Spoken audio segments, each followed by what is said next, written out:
Anyone buy lube last week? Because week 3 sure did a number on us.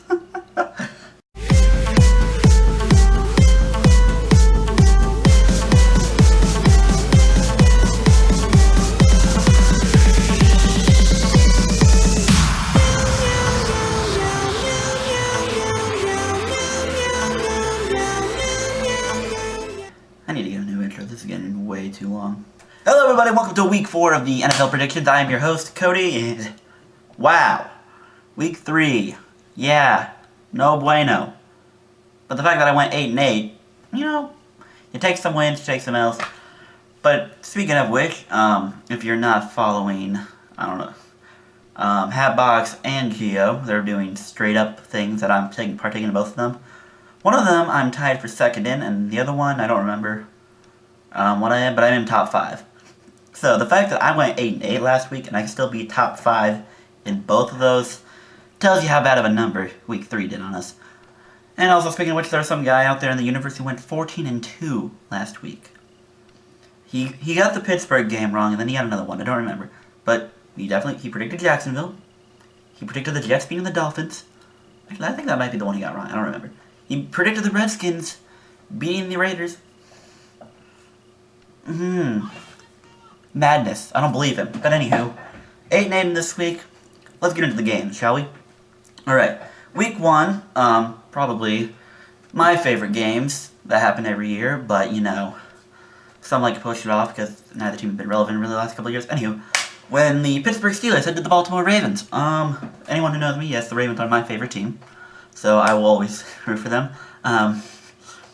Nothing that makes your Sunday much better than waking up and see that your team is losing 44-0 to the Jaguars. That's one way to wake up in the morning. But anywho, yeah.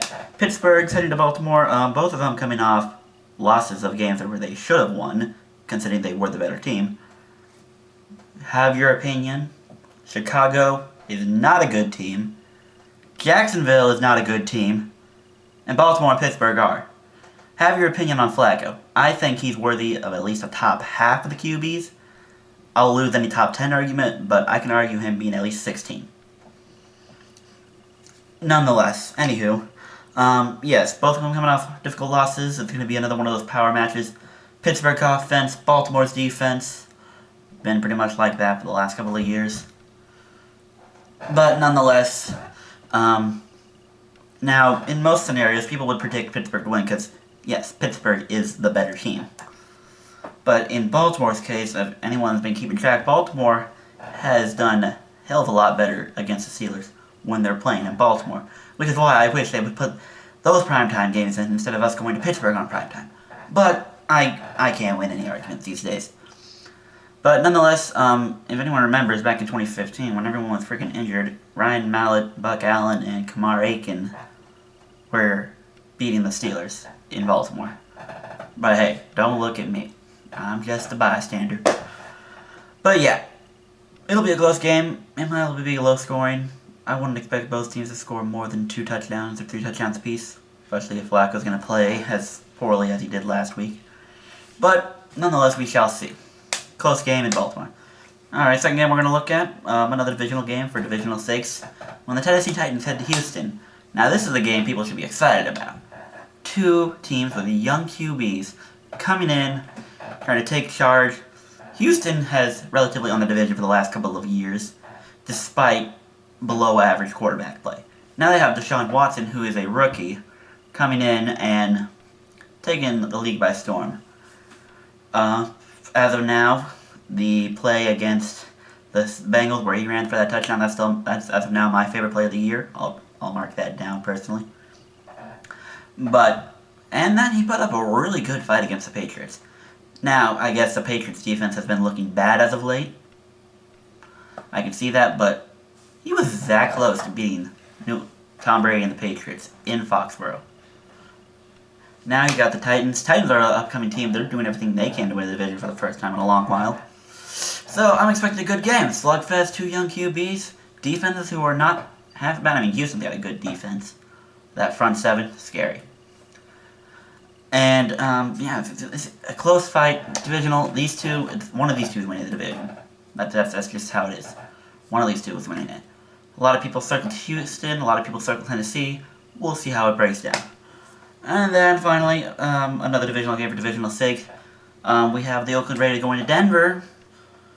Denver, coming off a upset loss, freaking losing me my survival pick. Because, okay, apparently we can kick Dallas' ass and take some names, but we can't beat Buffalo. Because, you know, logic of the NFL, nothing makes sense. Everything you know is a lie. But, so yeah, I'm a little upset. But Oakland's coming in. Oakland coming off also an upset loss against the Redskins. From one road game to another, it's going to be challenging, and it's never easy to play a mile high, in all fairness. But yeah, again, Oakland's offense, Denver's defense. Denver's half-decent offense versus Oakland's half-decent defense. Except for Khalil Mack, of course, being the badass that he is. But, nonetheless, whatever. I'm predicting a lot of low-scoring games here. I don't know if y'all are thinking that as well, but that's how I see it. Anywho, that's it. I'm going to move over here. I took down my football poster, by the way, I don't know. So that way we can actually have more of a blue wall, so that way white text can scroll up, and it won't be a problem. But yeah, here are the games. I'll get another couple of way. Nola, I expect them to do good. I mean, Miami is a half-terrible team that people want to say are good. But no, Jay Cutler is not your answer for injured Ryan Tannehill. Honestly, I would have rather put Matt Moore in, because you're already saving money. You don't have to spend it on Cutler. Whatever.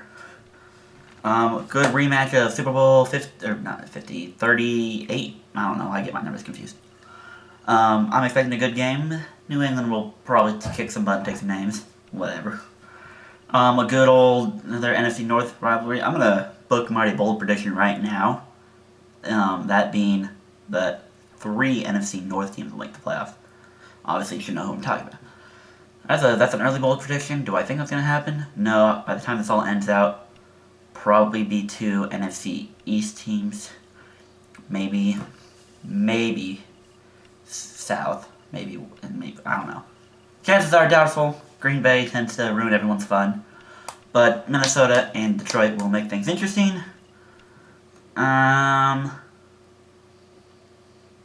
then, I ain't got any more notes, really.